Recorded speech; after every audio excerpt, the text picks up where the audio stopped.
Bonjour à tous, aujourd'hui je suis avec Bérangère. Coucou tout le monde. Salut Bérangère. Alors Salut toi, Maria.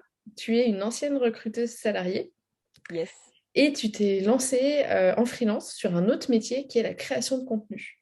exactement. J'ai troqué ma casquette de recruteuse salariée, j'ai fait ça pendant 10 ans. Et du coup, j'ai basculé dans le merveilleux monde du freelancing, dans la création de contenu, en début 2021. D'accord, ouais, c'est encore assez récent, mais Ouais, j'ai l'impression que ça a démarré plutôt fort. ça a démarré très très fort. Je vais pas me plaindre. Non, c'est un très très beau démarrage. Et franchement, je regrette pas du tout mon choix. Ah bah super. Et du coup, l'idée qui t'est venue en premier, c'est tu t'es dit d'abord j'ai envie de me mettre à mon compte ou tu t'es dit d'abord je veux plus faire de recrutement, j'ai envie de faire autre chose. Yes. Alors, honnêtement, le fait d'être à mon compte, ça ne m'avait jamais traversé l'esprit. D'accord. Moi, j'ai été biberonnée au fait d'avoir des diplômes, d'avoir un métier stable. Le CDI, c'était considéré comme un Graal. Tu vois, une route toute tracée, tu fais un peu le même métier toute ta vie. Et en fait, tant que tu as la stabilité, le reste, c'est pas grave. C'est voilà, c'est ça qui compte. Peu Donc importe jamais, l'épanouissement, ouais, t'as c'est la ça. sécurité, quoi. Exactement. Et en fait, je me suis jamais trop posé la question. Tu vois, je suis rentrée dans le moule pour le coup. J'ai fait un bac+5, des études en RH. J'ai obtenu un poste de chargé de recrutement. Et pendant 10 ans, oui, j'ai changé de société, mais je suis restée sur ce métier-là. Euh, En CDI, du coup. Et vraiment, ouais, c'est le changement de métier qui est venu en premier. Parce qu'en faisant du recrutement, j'avais toujours cette idée-là de me dire ce qui me plaît vraiment, c'est la communication. Donc, j'appelais pas ça de la création de contenu au sens aujourd'hui, c'est mon métier. Mais j'ai toujours fait les posts pour les réseaux sociaux, des créations de flyers, des créations de présentations. Je relisais les mails de tout le monde. Bref, voilà. Donc, ça a toujours suivi un petit peu mon parcours, mais j'ai jamais eu cette casquette officielle de faire de la com ou du marketing en entreprise. Tu étais dans des petites boîtes pour être J'étais si dans des grands polyvalente. groupes. Ah, dans des grands groupes, Ouais. t'arrivais comme ça à déborder. J'ai fait des grosses sociétés de prestations de services. Donc j'ai fait 3 grands groupes avec une présence internationale et tout. Donc vraiment les gros groupes bien compartimentés avec le siège à Paris et puis les divisions en local, les filiales, etc., etc. Mais je me débrouillais toujours, voilà, pour faire d'autres petites choses à côté. Ok, d'accord. Et donc, tu t'es dit, je veux faire autre chose, j'ai plutôt envie de me rapprocher de la communication. Et Ouais. c'est quoi qui s'est passé dans ta tête? Tu t'es dit, ça, c'est un métier qui s'exerce plus en freelance. Est-ce que c'est ça? Est-ce que c'est autre chose qui t'est passé par la tête? Ben, en fait, donc c'était 2019. J'ai utilisé mes droits au CPF pour passer un diplôme de community management parce que en fait, je me disais que avoir un diplôme, tu vois, ancien raisonnement, avoir un diplôme, ça me légitimerait davantage si un jour j'avais envie de vraiment changer de métier ou d'enclencher une reconversion. Donc j'ai d'abord réfléchi à l'option diplôme avant de réfléchir à la faisabilité du projet. Et puis bon, je suis restée dans le recrutement pendant une année supplémentaire. Et puis après, voilà, je me suis lancée et j'ai créé le métier, on va dire, sur le tas. C'est-à-dire que j'avais pas d'idée préconçue sur ce que j'allais faire, comment j'allais le faire, voilà. Les choses sont un peu arrivées d'elles-mêmes, c'est-à-dire que pour reprendre un peu le cheminement, donc j'ai eu mon diplôme de community management, j'ai dans le cadre du diplôme ouvert un blog sur le recrutement pour partager mes expériences de recruteuse D'accord. et du coup Ok. créer le blog, etc. parce que c'était un prérequis pour la formation. Et depuis ce blog-là, j'ai eu mes premières sollicitations pour écrire des articles pour d'autres personnes. D'accord. Ok. Le blog, c'était Happy Recruteuse? Ouais, c'est ça, Happy Recruteuse, ouais. À ne pas confondre avec Avec Happy Happy Recruteur, il y a Recruteur une, d'Amélie il y a une histoire qui est avec passée sur Amélie la chaîne il y là-dessus. a quelque Ouais, temps. exactement. Ok, d'accord. Ça marche. Donc, tu t'es dit, je fais le blog parce que ça me permet de mettre un peu en application ce que j'apprends dans ma formation, ton blog qui Exactement. parle de recrutement. Mm, Et mm. ensuite, c'est comme ça que tes premières missions sont arrivées. Ouais, j'ai commencé à recevoir une demande, 2 demandes, 3 demandes sur le formulaire de contact en mode ben, on aime bien tes articles de blog, on aime bien la façon dont tu écris, tu as une légitimité dans le monde du recrutement, on aurait besoin que tu nous écrives un billet invité, un article, un contenu, etc. Est-ce que c'est possible? Et là, je me suis dit, bah, en fait, non, parce que dans ma tête, j'étais en CDI et c'était pas mon activité et il fallait faire les choses dans la légalité, etc., etc. Donc, j'ai commencé à me renseigner sur comment je pouvais créer une micro-entreprise en parallèle de mon activité. L'objectif, c'était de cumuler, en fait, pour toujours garder mon CDI et ma fameuse stabilité d'un côté D'accord. Tu et avais l'air d'y être profiter. attachée. Ouais, exactement. Pour moi, c'était vraiment très important parce que je suis maman de deux petits bouts de chou, parce que j'ai un crédit maison, parce que je suis pas toute seule à décider et qu'en fait, les décisions que je prends dans ma vie pro, ça impacte forcément ma vie perso. Personne, ouais. Mm. D'accord. Et alors, tu as construit ton offre de service en fonction des premières demandes que tu as eues? Comment tu as fait? Oui, en fait, je parle pas vraiment de construction. J'ai subi en fait les premières offres de services. Non, mais parce qu'au sens où les gens te disent, bah, est-ce que tu sais faire ça? Est-ce que tu proposes ça? Est-ce que ça fait partie voilà, des prestations que tu délivres? Oui, bien sûr. Je vais le faire, ok. Voilà, en fait, voilà, j'évaluais assez rapidement le temps que ça allait me prendre et est-ce que j'étais en capacité techniquement de faire ce qu'on me demandait. Oui, je proposais le service. Non, je déclinais ou je renvoyais vers d'autres personnes. Mais je ne peux pas parler de construction d'offres au sens où c'était vraiment de l'opportunité. On me disait, tu sais faire un article de blog? Oui. Tu sais faire un post LinkedIn? Oui. Tu sais faire un site web? Oui. Et en fait, voilà. Et donc, ma liste de prestations, elle était aussi longue que le bras.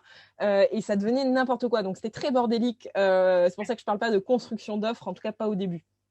Bah, alors, ça peut avoir du sens parce que moi, quand j'accompagne des personnes qui suivent ma formation pour qu'elles Ouais. construisent leur offre, justement, un des premiers objectifs, c'est de comprendre de quoi ont besoin les entreprises avec lesquelles elles ont envie de travailler. Mm -mm, Toi, tu avais l'info directe sans la demander. Donc, c'est ça. voilà, on essaie quand même de proposer quelque chose pour lequel on sait qu'il y a de la demande en face. Toi, tu sais qu'il y a de la demande, donc tu fais. Je comprends que tu aies eu l'impression de subir un peu. Oui, enfin, subir, alors Ça a c'est du pas sens du tout aussi pour délivrer. désagréable, hein, tu vois, c'est pas péjoratif, mais au sens où vraiment j'avais l'impression d'être, et d'ailleurs je me définissais comme ça, je disais je suis un peu couteau suisse, Oui. au sens où c'était de l'ultra personnalisation dans les offres, mais ça devenait un peu complexe et un peu casse-tête pour moi, notamment pour chiffrer, pour évaluer le temps que ça allait me prendre, pour faire tout simplement un planning en fait pour délivrer les projets, etc. Ça devenait compliqué.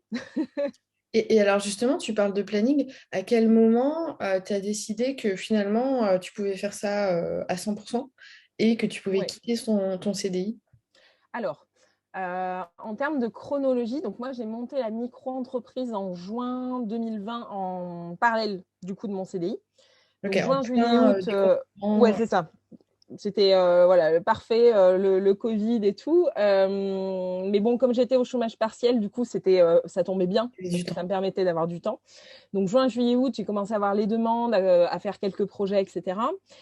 Septembre, on m'a diagnostiqué un cancer, donc tu t'attends pas à avoir ce genre de nouvelles.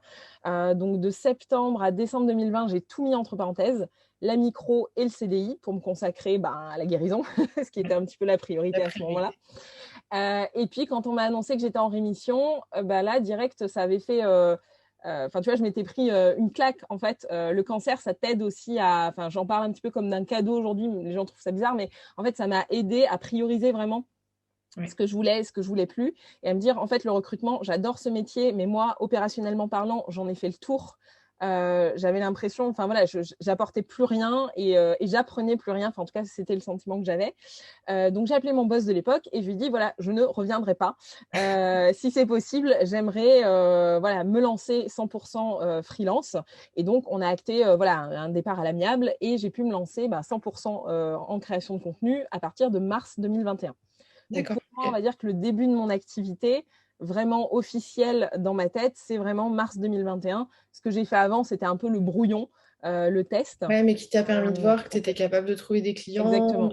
d'avoir une collaboration C'était qui se passe rassurant. bien. Ouais, Ouais, ok. Tu carrément. partais déjà avec un petit capital confiance et avec Complètement. l'envie, du coup, de vraiment faire maintenant que ce qui t'intéressait, ce qui te faisait C'est ça. vibrer. Et puis, ça m'a enlevé toutes les peurs que je pouvais avoir autour du freelancing, de l'instabilité, du fait de me retrouver seule, du fait, là, en fait, c'était comme une évidence de me dire, en fait, je vais vraiment m'éclater et c'est fait pour moi. Ouais. D'accord. Donc, c'était juste voilà, le top. Et alors, souvent, quand on démarre un nouveau métier, on en parle beaucoup, hein, il y a beaucoup d'articles, de vidéos à ce sujet, on est Ouais. un peu sous le syndrome de l'imposteur. Est-ce que ça a été ton cas? Oui. Ouais, ça aurait Alors été moi, étonnant que tu dises non. ben, en fait, je crois que le syndrome de l'imposteur, on l'a tous à un moment donné. Et même quand j'étais recruteuse au bout de 10 ans de métier, j'avais encore le syndrome de l'imposteur. Parce que tu as beau te former, tu as beau évoluer, tu as beau être considéré comme un expert, entre guillemets, de ton métier, euh, tu peux quand même te planter, tu peux manquer de confiance en toi à un moment donné. Et puis, tout est en constante évolution. Donc, Ouais, enfin, tu vois, tu es forcément dans un processus voilà, d'acquisition, d'apprentissage, même si tu as X années de métier derrière toi. Donc oui, encore plus en changeant de métier, de se dire, bah, je démarre de zéro, j'ai zéro légitimité, enfin, de mon point de vue, j'avais zéro légitimité en création de contenu. Côté client, ce n'était pas le cas puisqu'il lisait mes articles de blog, il voyait passer mes posts LinkedIn, donc il se disait, bah, en fait, elle on tourne aime la bien. façon dont tu écris, voilà, et Ouais, on a déjà des preuves, entre guillemets, de ce que tu sais faire. Donc ça a facilité les choses. ouais, je comprends. Et alors, tu étais sur des nouvelles compétences, donc quelque part tu découvrais, Ouais. mais ça faisait plusieurs mois que tu y travaillais. Tu n'avais plus de chef, tu n'avais plus de collègues. Est-ce que ça t'a manqué après? Est-ce que tu as eu parfois des petits regrets, te dire je suis toute seule, j'ai personne qui m'aide, je fais quelque chose que je connaissais pas, qui est nouveau pour moi? Euh, alors, honnêtement, ça me manque pas. Alors, je suis désolée pour voilà, si j'ai d'anciens collègues qui regardent Tu les la aimais quand vidéo. même, hein, ça veut rien dire. Non, mais en fait, ce qui manque, c'est oui, les interactions, prendre voilà, un petit café, discuter comme ça, mais en fait, je l'ai compensé différemment. C'est-à-dire que je fais des cafés visio avec d'autres freelances. Je me force aussi à échanger avec des freelances que je ne connais pas, à réseauter, ce que je faisais très peu avant, puisque je m'appuyais beaucoup sur le cadre de l'entreprise sans en sortir. Alors que Ouais, là, l'entreprise, elle est quand même très réduite, puisque c'est moi, toute seule. ouais.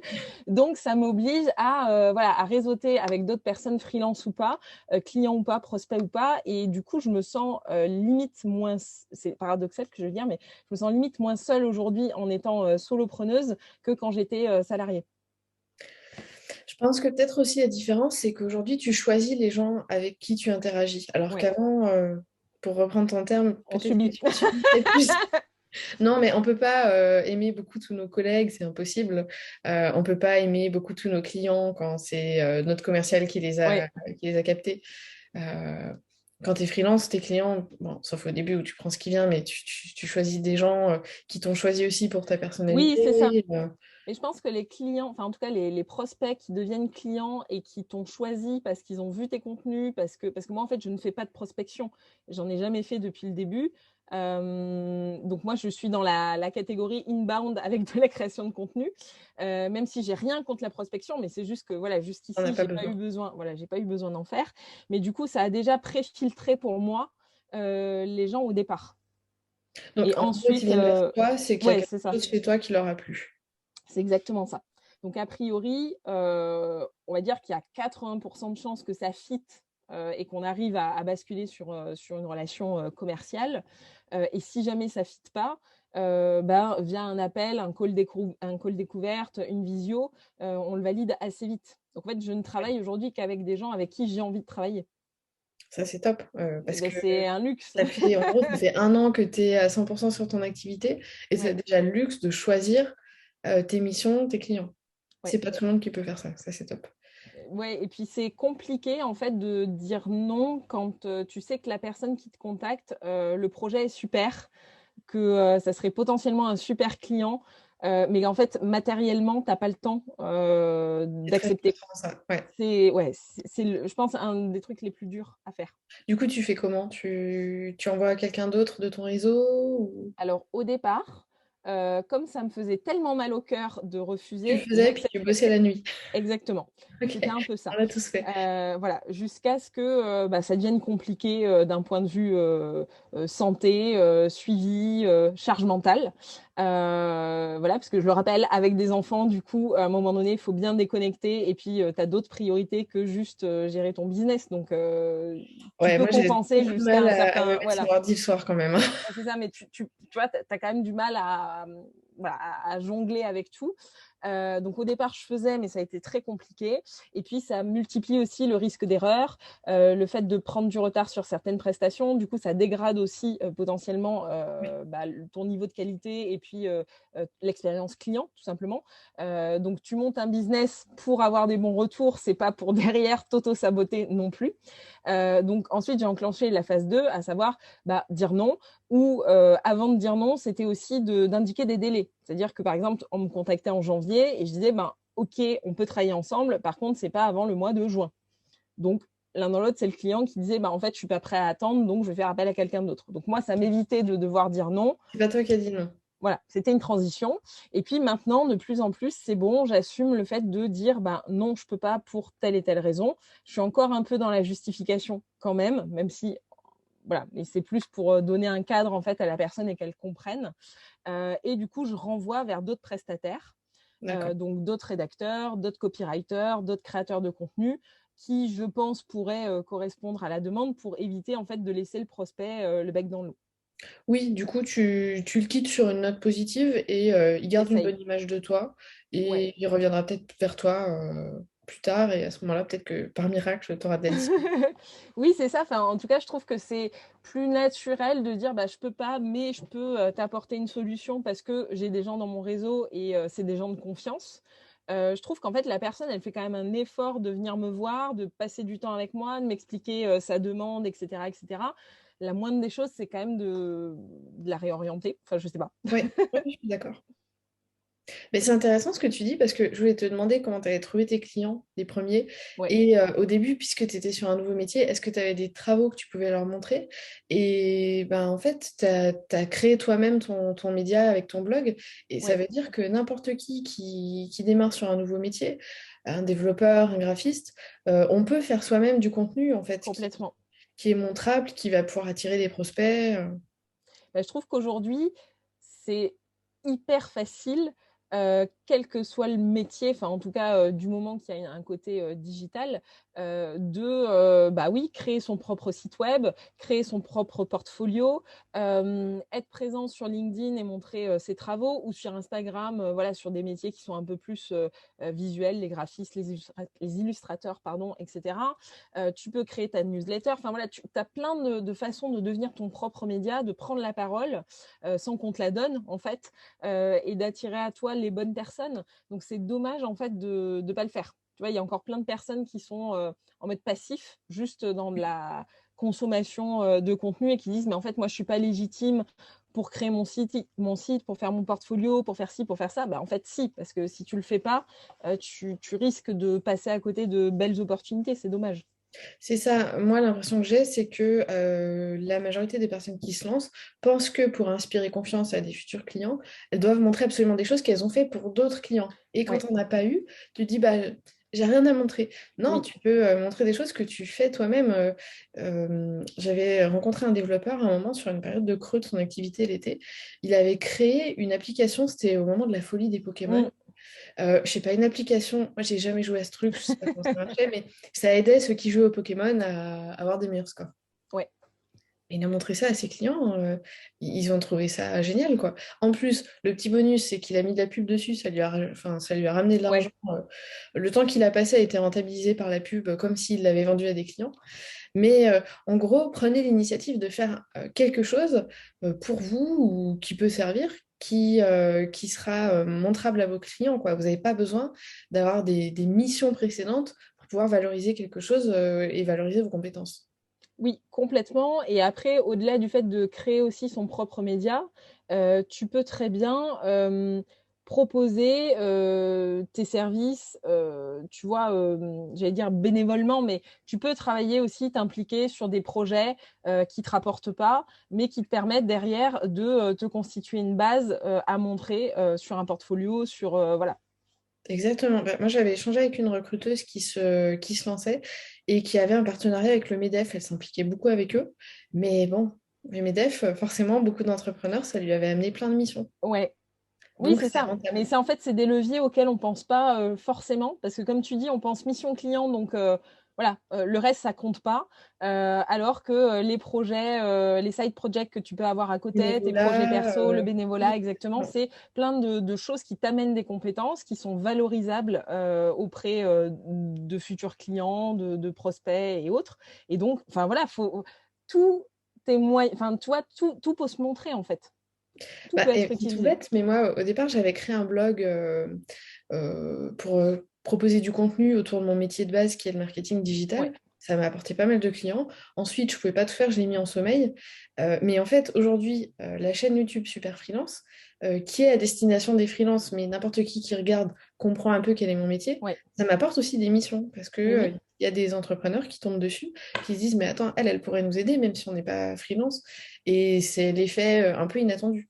Donc, Ouais. tout ce que vous pouvez faire pour vous rendre visible, ça va forcément vous apporter des choses, quoi.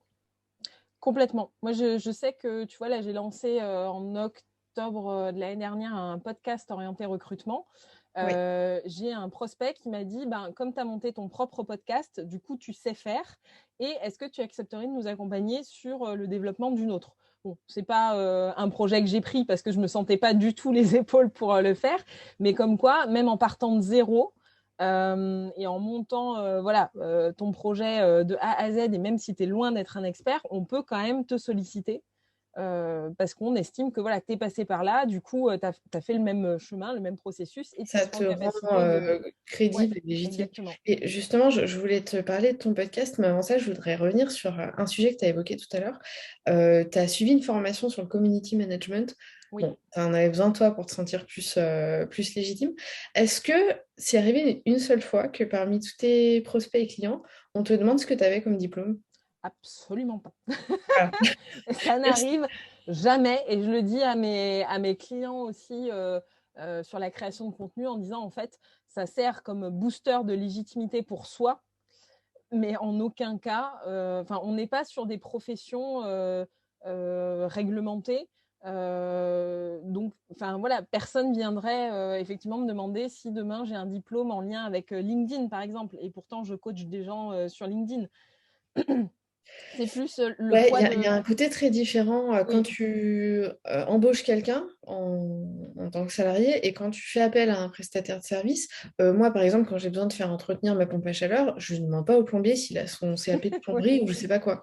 c'est vrai, Euh, et pareil, c'est quand vrai. tu vas acheter un pain au chocolat ou une chocolatine, je sais pas où t'es. Pain au chocolat. Ok, très bien. Je ne me demande pas où le boulanger a fait ses études, Ouais, hein.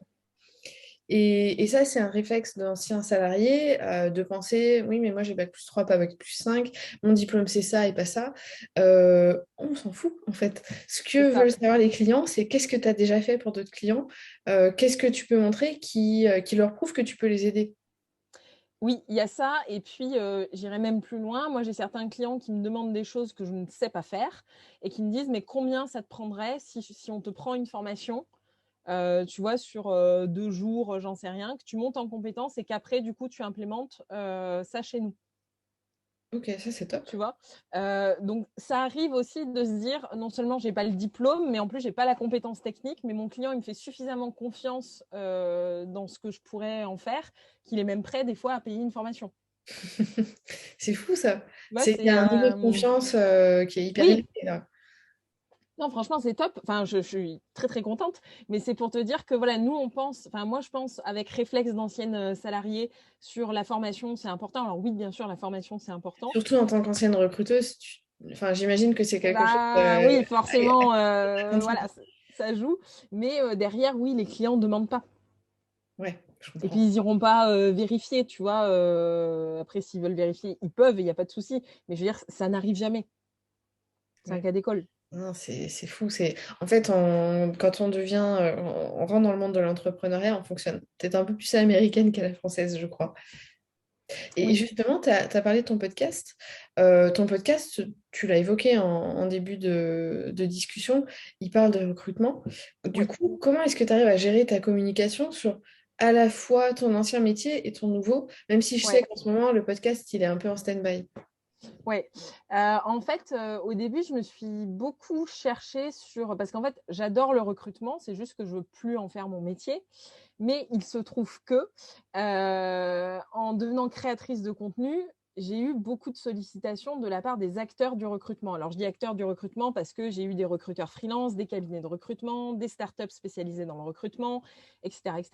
Et aujourd'hui, mon portefeuille client, c'est 80% d'acteurs du recrutement. Donc, Ouais, en donc fait, ça a du sens. communiquer autour du recrutement, ça fait quand même sens. Avoir un podcast qui parle de recrutement, ça fait sens aussi. Mais la question, tu vois, de la niche, le fait de se spécialiser à un moment donné, au départ, c'était pas gagné. Au départ, si tu veux, quand je me suis lancée, je me suis dit, je veux plus être associée forcément à du recrutement parce que c'est mon ancienne vie. Ouais. Et puis, j'ai testé d'autres clients dans d'autres univers. Et je me suis dit, mais en fait, j'ai quand même capitalisé pendant 10 ans sur ce métier-là. J'ai créé une image autour de ce métier-là via Happy Recruteuse et d'autres communications. Et puis, j'ai quand même des choses à dire Oui. sur ce métier-là.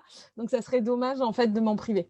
Puis sur ce métier-là, tu es plus compétente qu'un créateur de contenu généraliste. Oui. Alors que si tu vas dans les généralistes, tu es un peu dans l'océan rouge au milieu de tous les poissons, tu n'as rien spécialement de plus que les autres, quoi.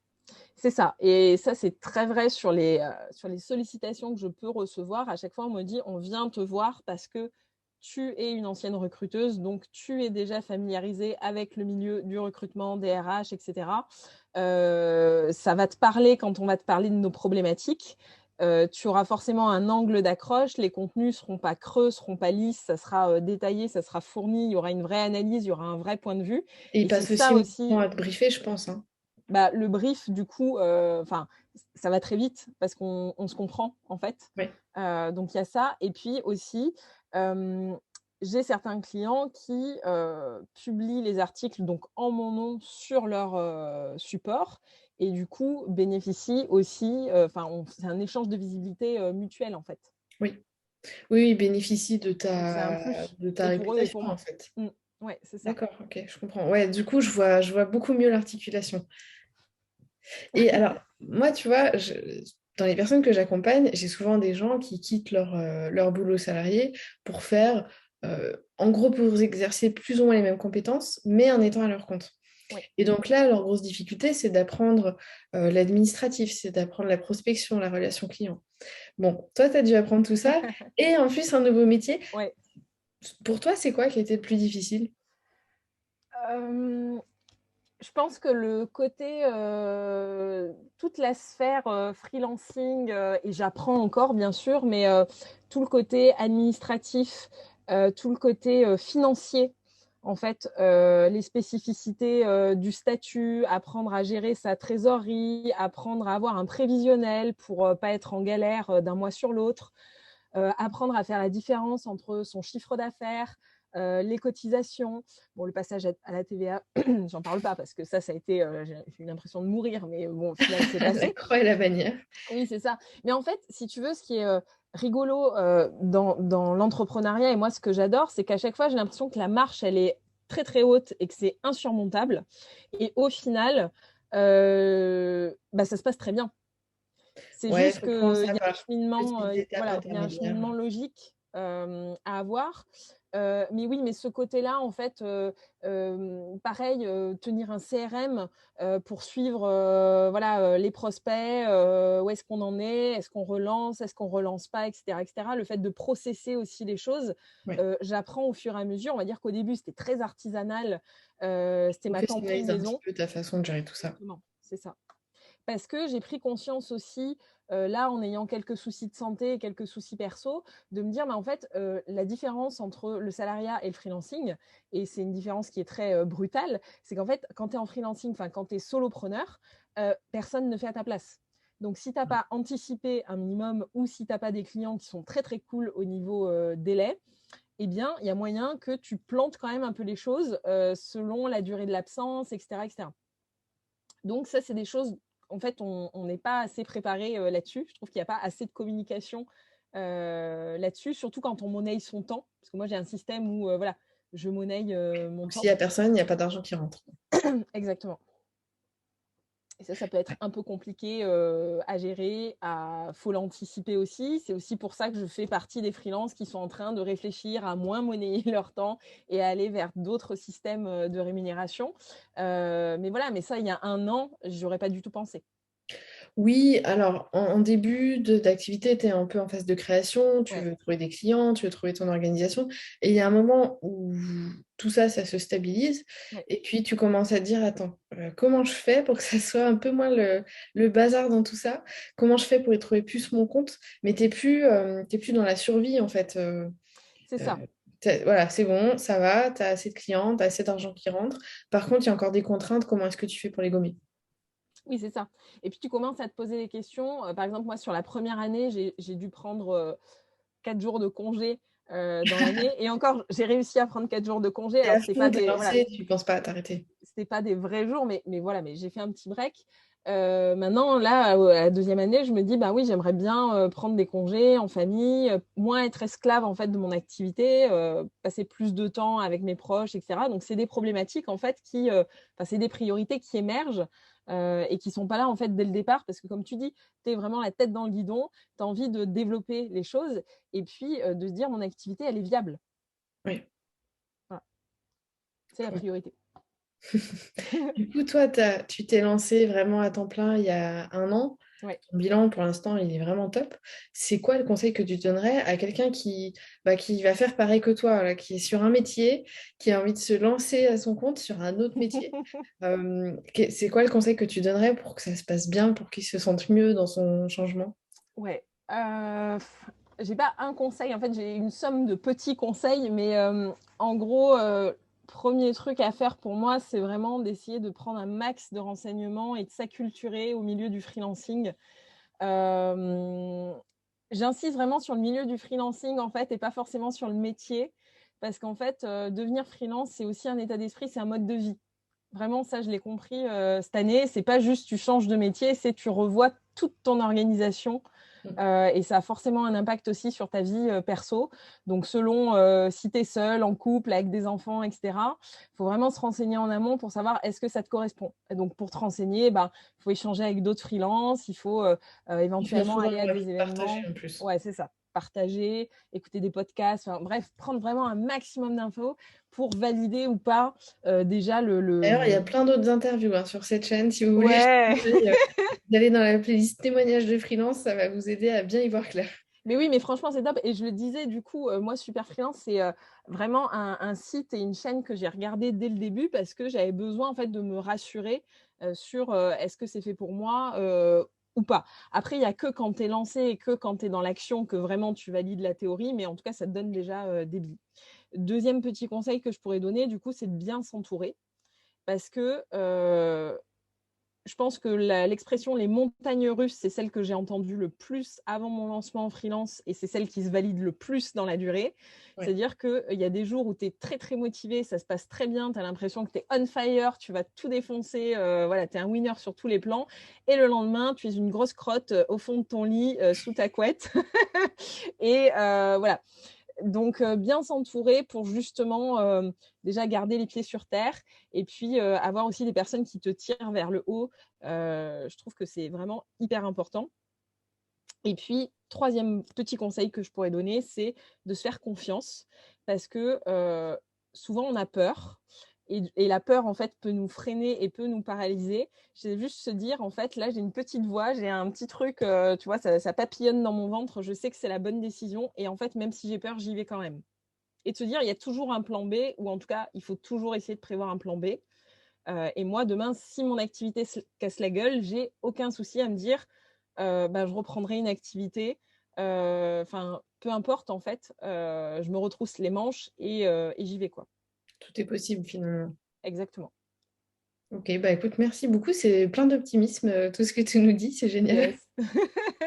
Non, puis je pense aussi que quand on est dans le monde du salariat, on est dans un monde où il y a beaucoup de contraintes qui Ouais. nous empêchent de faire plein de choses et on ne réalise pas tout ce qui est possible de faire. Et le fait de devenir freelance, de côtoyer d'autres freelances, de voir tout ce qu'ils peuvent faire autour de leur activité, de voir qu'ils peuvent aussi gagner beaucoup plus, qu'ils peuvent, Ouais. s'ils décident, travailler beaucoup moins, qu'ils peuvent faire que des choses qu'ils aiment. Enfin, c'est un Oui, nouveau monde, et je c'est ça. trouve. En fait, je pense qu'on est notre propre limite. Et après, c'est un concept que j'aime beaucoup, c'est le concept de la responsabilisation, où on apprend à se dire qu'on n'est pas responsable de tout. Tu vois, il y a des choses qu'on ne maîtrise pas, et en fait, ça sert à rien de pester ou d'être en colère sur certains trucs, parce que dans tous les cas, bah, tu n'y peux rien. Mais par contre, sur ta marge de manœuvre, sur ce qui dépend de toi, et ben, c'est là où tu peux vraiment agir. Et le fait de ne pas te brider et d'avoir un mindset voilà, très positif, bah, ça peut t'aider en fait à dépasser tes blocages et du coup à avancer et les choses se font petit à petit. Exactement. Bon, bah écoute, c'est super, c'est plein de bonnes ondes, plein d'optimisme. Je pense que ça peut donner un petit coup de pied aux fesses à ceux qui hésitent, qui sont pas trop sûrs, qui ont peur, qui osent pas. Faut y aller parce que bon, je pense que tu regrettes pas ton choix aujourd'hui. Pas du tout. Et du coup, je me dis en fait, si j'avais su, je l'aurais sûrement fait avant. Après, c'est le cheminement et voilà, et les choses se sont faites dans le bon ordre, etc. Mais vraiment, je pense que oui, je me suis comment dire, auto-sabotée et bloquée sur plein de choses, alors que finalement, c'était pas si difficile que ça. Donc voilà, il faut juste se faire confiance. Bah écoute, c'est génial. Je te remercie pour tout ce que tu as partagé comme témoignage. Yes, merci Marion, Euh, c'était top. je mettrai le lien de ton profil LinkedIn si les personnes qui ont vu l'interview ont envie d'entrer en contact avec toi. Ouais, si vous voulez des good vibes et de l'optimisme et des trucs positifs, venez me voir. Il paraît que c'est la marque de fabrique, donc Bah voilà, bah écoute, un grand merci en tout cas. Je te remercie merci beaucoup. d'avoir pris ce temps et j'espère que ça va aider tous ces hésitants qui sont pas trop sûrs de vouloir se lancer. Yes, carrément. Merci Marion. À bientôt. Salut.